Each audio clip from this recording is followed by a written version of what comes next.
Assalamualaikum warahmatullahi wabarakatuh. Bismillahirrahmanirrahim. Alhamdulillahirabbil alamin. Pada kesempatan ini saya Wayne Rianto selaku pendamping praktik, Pak. Alhamdulillah hari Senin bisa diterima dengan baik oleh siswa sekolah maupun oleh bapak sekolah. Kalau tadi juga ditampung oleh Pak Isan, terima kasih Pak. Baik, kita langsung ke pertanyaan pendampingan ya Pak ya. Dengan yang sudah disampaikan. Pak Isan, apa saja proses yang sudah berjalan selama 1 bulan terakhir ini? Jadi setelah mengikuti lokal kalian orientasi, kemudian Bapak sudah mempelajari modul-modul yang tertera di Alhamdulillah, jadi berbagai kegiatan yang dilaksanakan, saya mengikuti yang tidak ada lagi aktivitas di luar kelas, misalnya dalam masuk ruang ke komunikasi kelas. atau diskusi banyak, terutama di minggu pertama kita membahas tentang Yang silakan kelas 8 silakan juga kita masuk ke dalam kelas. melakukan Kelas kolaborasi 8. dan mengerjakan setiap tugasnya. Alhamdulillah itu diselesaikan dengan baik, dan sekarang yang sedang proses yaitu di materi modul 1.2 yaitu mengenai guru bergerak ya, atau bagaimana individu bergerak. Di sana alhamdulillah banyak sekali pemahaman baru yang bisa saya dapatkan, terutama tentang bagaimana motivasi seseorang bergerak dan menggerak.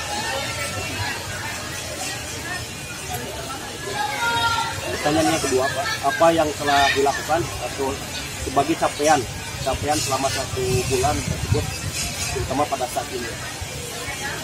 Alhamdulillah, capaian yang telah saya buat yaitu berbagai pengerjaan tugas, dan kebetulan sekali tahun ini saya ditugaskan oleh Bapak Kepala Sekolah sebagai Wakasek Kurikulum, Bapak, sehingga setiap tugas yang saya dapatkan atau setiap hasil diskusi yang saya dapatkan di baik di ruang kolaborasi atau tugas-tugas di LMS, alhamdulillah saya bisa sharing dengan teman-teman, dan juga ketika ada kesempatan waktu bertemu dengan orang tua semua ketika pemaparan program sekolah, alhamdulillah sedikit-sedikit saya sampaikan semua materi yang saya dapatkan, ya, materi-materi baru yang saya dapatkan kepada misalnya tentang penyusunan ajar wawancara, tentang tugas guru sebagai penuntun, dan juga misalnya tentang sosiokultural anak-anak.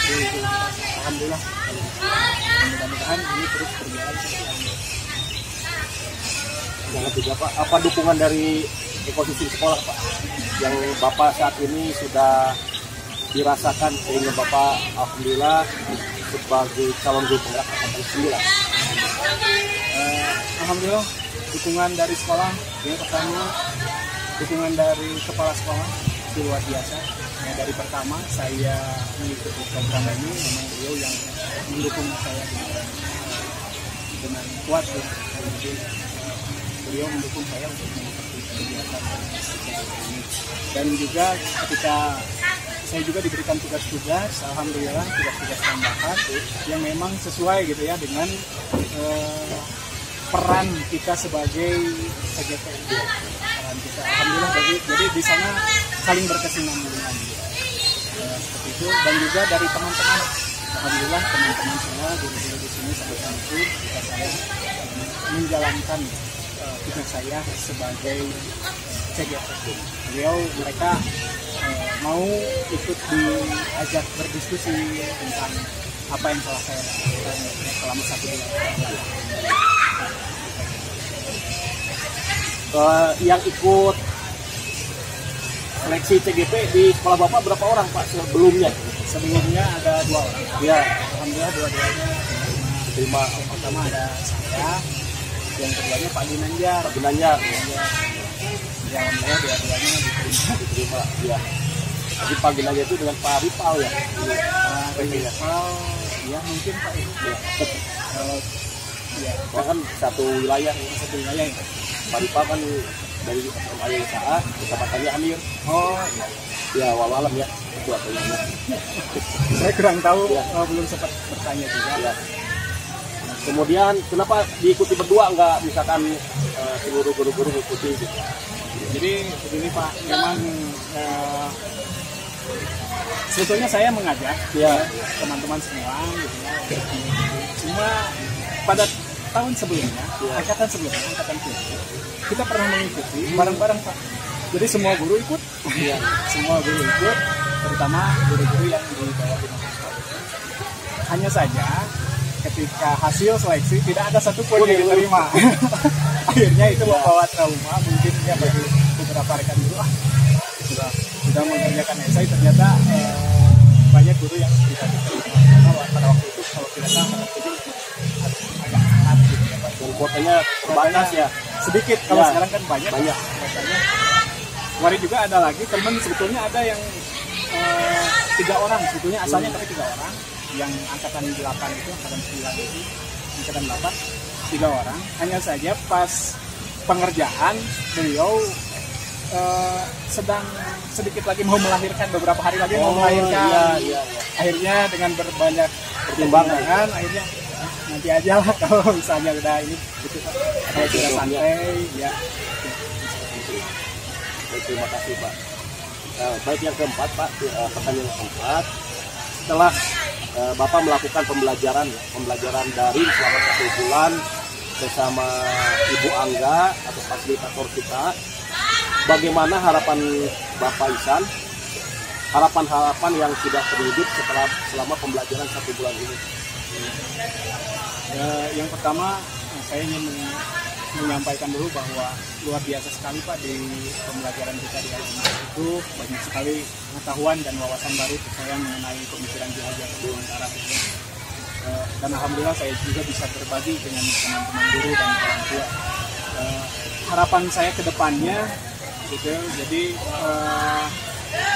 mudah-mudahan ya kedepannya saya terus bisa mengikuti setiap sesi, saya bisa mengikuti setiap rukun, setiap tugas dan mengerjakan setiap tugasnya dengan harapannya.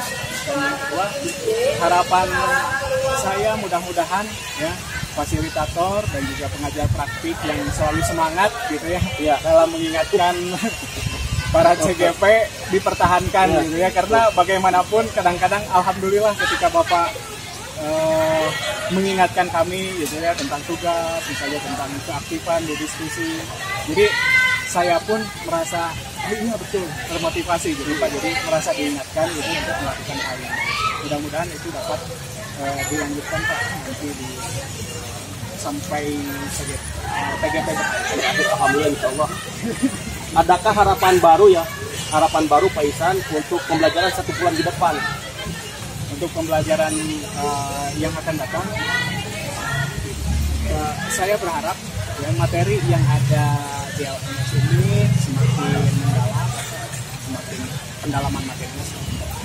Sekarang saja ada sesuatu yang baru, misalnya tentang otak. Saya juga baru tahu bahwa otak itu ternyata ada 4 jenis otak di kepala manusia gitu ya. Nah itu luar biasa ya. Jadi saya mendapatkan pengalaman, oh ternyata manusia itu berpikir itu ada berpikir cepat dan lambat, dan yang lambat ini yang harus kita latih gitu ya, seperti itu. Nah itu sesuatu yang baru ya, mudah-mudahan di modul berikutnya atau di bulan berikutnya ada lagi pengetahuan baru yang bisa saya dapatkan. Itu seperti itu ya. Kemudian ini Pak Ihsan, terkadang memang setelah beberapa waktu kita jadi guru ya, kemudian melihat filosofi Ki Hajar Dewantara, ternyata waduh gunungan saya tuh kadang-kadang waduh gitu. Nah kemudian setelah Bapak mempelajari modul KHD ya Pak, apa yang memang terbersit ya dari Pak Ihsan dengan realitas yang memang sebelumnya Pak Ihsan belum mempelajari modul kaitan dengan filosofi KHD itu Pak? Sebetulnya banyak sekali sih Pak yang baru bagi saya. Yang pertama tentang istilah menuntun Pak. Ya. Ternyata guru itu Ya, maksudnya bagaimana ya? Kita itu menuntun siswa, bukan berarti kita harus memaksa mereka untuk melakukan apa yang kita inginkan gitu ya ternyata. Ternyata di sana kita harus melayani setiap keinginan, setiap minat, setiap kesiapan mental mereka ketika belajar dan juga profil belajar mereka. Nah, setelah saya mengikuti pemikiran ini, ternyata benar pembelajaran berdiferensiasi yang sebelumnya saya dapatkan dari IHT atau workshop. Karena kalau yang saya dapatkan dari IHT atau workshop, Pak, si dasar filosofinya belum kena gitu. Tiba-tiba kita harus pembelajaran berdiferensiasi aja. Maksudnya apa gitu kan? Kenapa urgensi kita harus melakukan pembelajaran berdiferensiasi? Tapi ternyata setelah mendapatkan pemikiran Ki Hajar Dewantara, oh ternyata memang pembelajaran berdiferensiasi ini sangat penting gitu, untuk dilaksanakan kepada anak-anak yang secara mental, secara otak berbeda satu sama lain, seperti itu. Ya. Memang di satu sisi kita ini sebagai guru ya, profesi kita sebagai guru, tetapi di satu sisi juga kita dituntut sebagai fasilitator. Jadi artinya memfasilitasi yang tadi itu menuntun kan. Jadi anak-anak mau kemana kan seperti itu. Sehingga ketika anak-anak mau kemana ya kita tuntun dan kita arahkan, sehingga harapan anak-anak kita peserta didik kita itu bisa terwujud dan tercapai ya Pak. Seperti itu. Nah, ya kaitan dengan apa yang Bapak pahami kaitan dengan kodrat alam ya dan kodrat zaman terkait dengan peserta didik kita yang saat ini gitu. Kodrat alam dan zaman ya Pak, ini yang mempengaruhi watak anak-anak kita hingga di SMP 41. Nah ini juga memang sesuatu hal yang baru, karena kalau biasanya saya mengajar yang mengajar saja, tapi ternyata setelah diberikan pemahaman mengenai pentingnya latar belakang sosiokultural anak ya, yaitu kodrat alam dan zamannya, saya jadi menggali-gali gitu ya. Jadi apa sih watak yang diberikan oleh alamnya, oleh lingkungannya, oleh keluarga, masyarakat itu kepada anak-anak di SMP 41. Saya melihat bahwa karena kita di lingkungan SMP 41 Bandung dan 60% merupakan zonasi, jadi kebanyakan anak-anak yang sekolah di sini adalah anak-anak yang setiap hari berkecimpung di dunia perdagangan, Pak, wirausaha, berjualan gitu. Lalu saya searching sosiokultural atau watak ciri khas yang menjadi watak yang menjadi ciri khas anak-anak di lingkungan pasar. Ternyata mereka itu kreatif ya. Jadi ciri khas dari masyarakat pasar itu kreatif pasti itu. Ya, betul. Karena mereka berjualan, mereka harus melakukan sesuatu yang kreatif agar menarik pembeli gitu.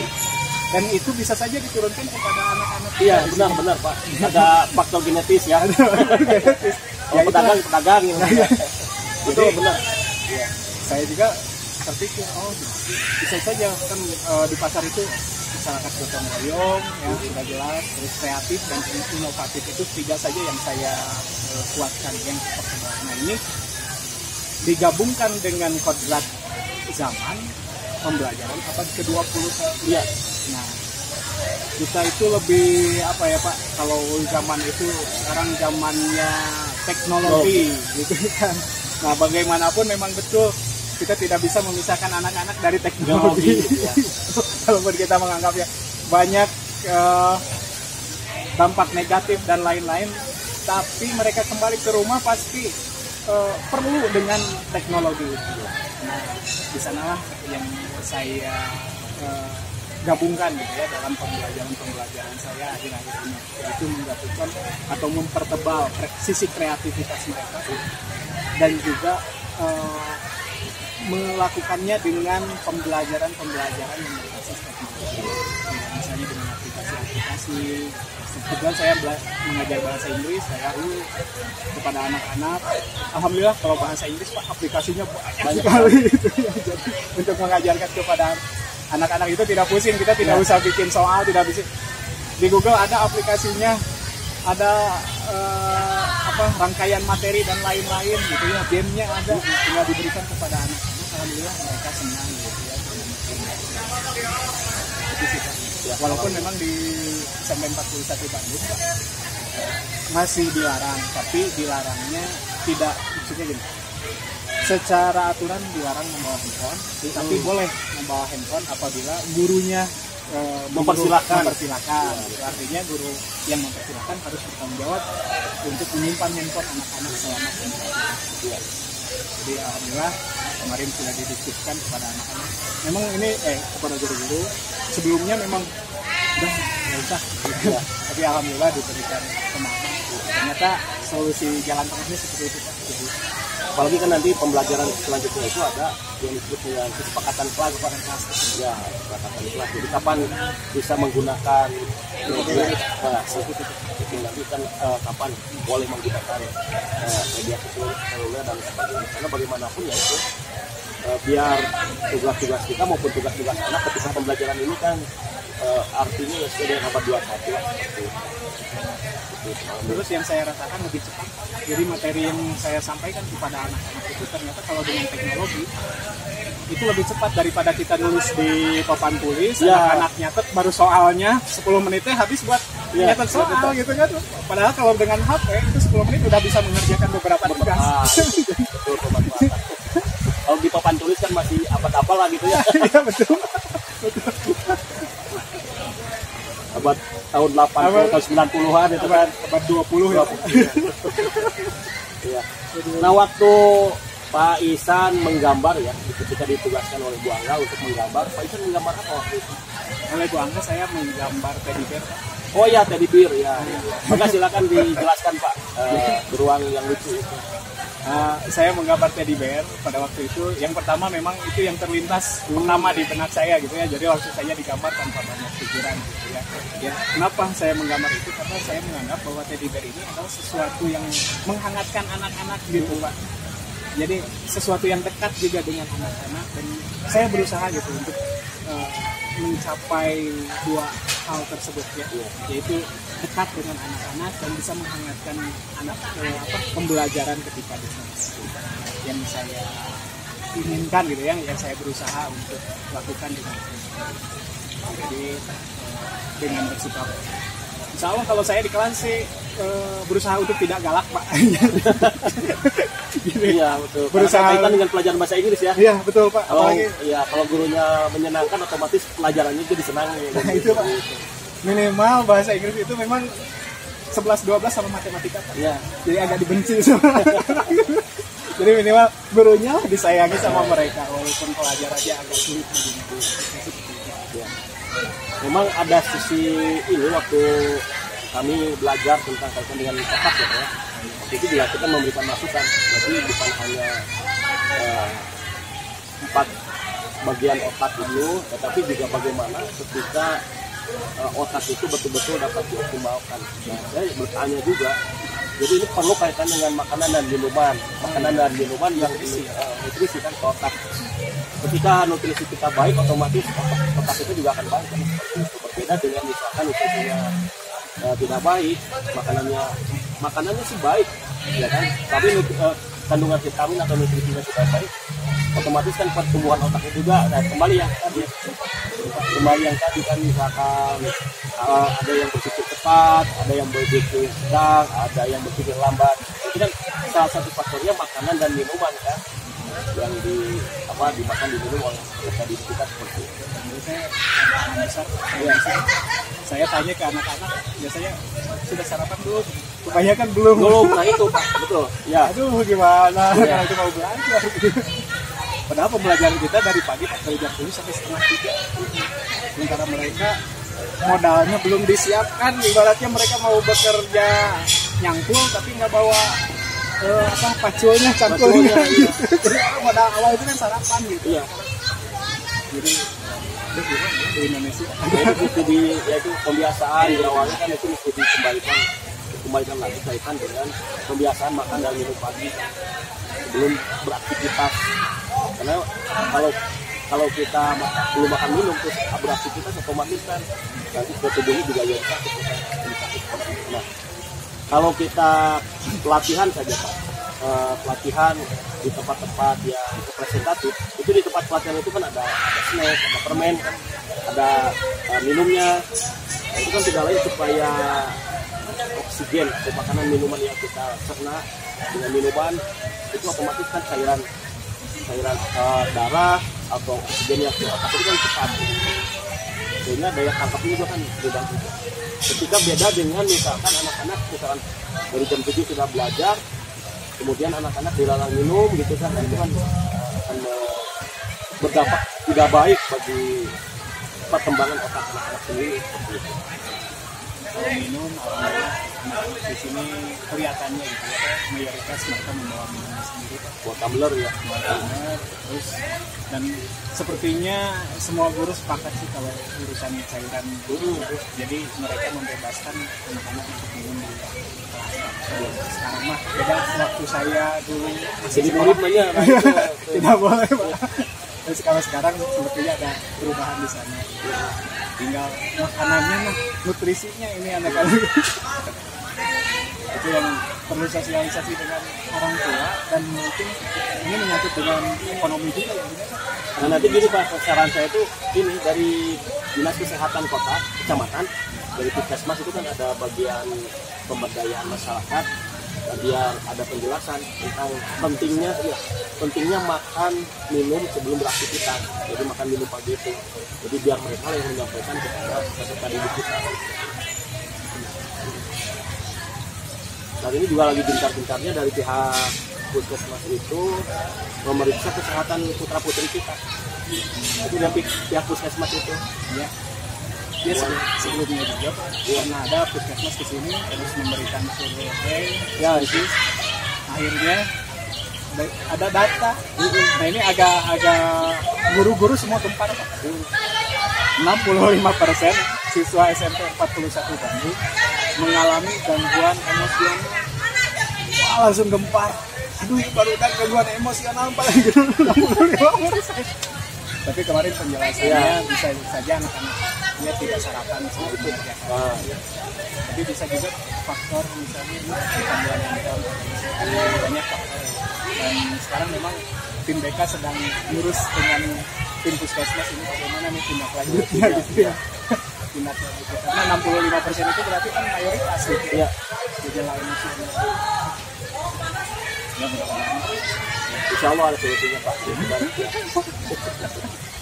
Aduh ya Allah ya Rabbi. Kemudian juga waktu itu juga di siswa kami pun siswi ya, ini jadi hampir mayoritas, hampir 90% peserta didik putri itu di sekolah kami ini Pak, artinya kekurangan zat besi Pak, kekurangan zat besi itu kan kekurangan lama-lama kan akan jadi